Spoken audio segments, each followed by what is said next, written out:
केदारनाथ मंदिर हे भगवान शंकराचे एक हिंदू मंदिर आहे। हे मंदिर भारत देशाच्या उत्तराखंड राज्यातील केदारनाथ गावात मंदाकिनी नदीच्या काठावर बांधले गेले आहे। केदारनाथ हिंदू धर्मातील सर्वात पवित्र स्थानापैकी एक असून ते 12 ज्योतिर्लिंगापैकी एक, तसेच पंचकेदार हा छोटा धाम तीर्थक्षेत्रापैकी एक मानले जाते। हिमालय पर्वतामध्ये स्थित असलेले केदारनाथ मंदिराची निर्मिती पांडवांनी केली, तर आद्य शंकराचार्यांनी या मंदिराचे पुनर्जीवन केले असे देखील मानण्यात येते। केदारनाथ सर्व ज्योतिर्लिंगापैकी सर्वाधिक उंचीवर स्थित असून तेथे भेट देण्यासाठी केवळ पायवाट अस्तित्वात आहे। गौरीकुंडहून 14 किलोमीटर लांबीचा खडतर प्रवास करूनच केदारनाथ मंदिराचे दर्शन घेता येते। हे मंदिर अक्षय तृतीया ते कार्तिक पौर्णिमा या कालावधीमध्येच खुले असते व हिवाळ्यामध्ये येथील देवांची मूर्ती उखीमठ या स्थानावर आणल्या जातात व तिथेच त्याची पूजा अर्चना देखील केली जाते।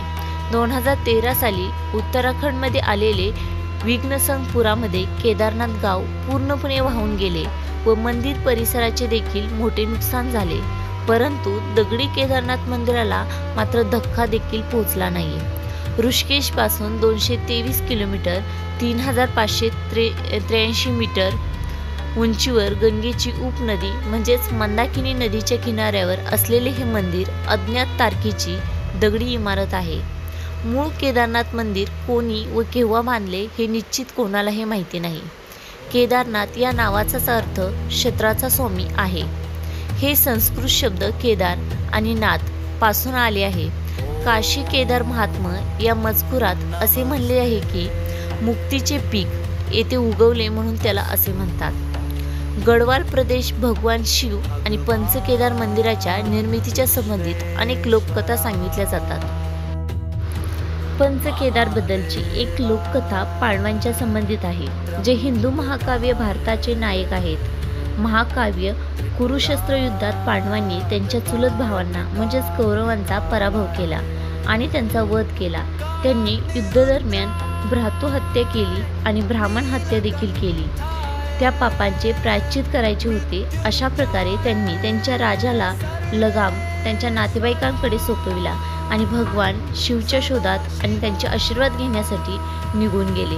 प्रथम ते वाराणसी येथल्या पवित्र शहरात गेले, ज्याला शिवाचे आवडते शहर मानले जाते आणि काशी विश्वनाथ मंदिरासाठी ओळखले जाते, परंतु शिवाला त्यांना टाळायचे होते, कारण तो कुरुक्षेत्र युद्धातील मृत्यू आणि अप्रामाणिकपणामुळे खूप संतापलेला होता आणि त्यामुळे पांडवांच्या प्रार्थनेबद्दल ते असंवेदनशील होते।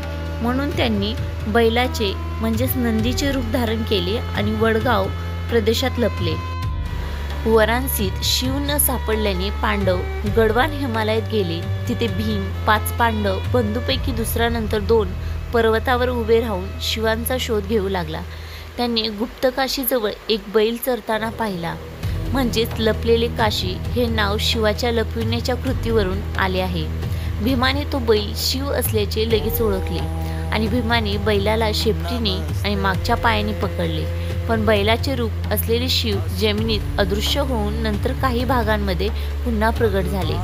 केदारनाथमध्ये कुबड उंचावत, तुंगनाथमध्ये हात दिसला, रुद्रनाथमध्ये दिसणारा चेहरा, मध्य महेश्वरमध्ये नाभी आणि पोट, पृष्ठभाग आणि केस दिसले।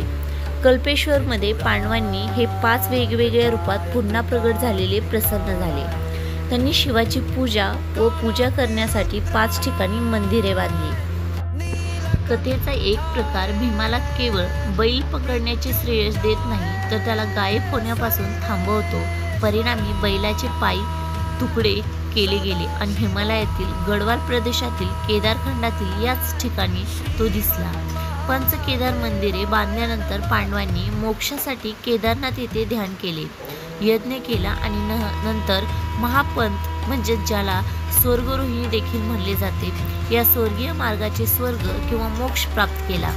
केदारनाथ, तुंगनाथ आणि मध्य महेश्वर मंदिरे सारखीच दिसणारी पंचकेदार मंदिरे उत्तर भारतातील हिमालयातील मंदिरे स्थापत्य रचनेत बांधलेली आहेत।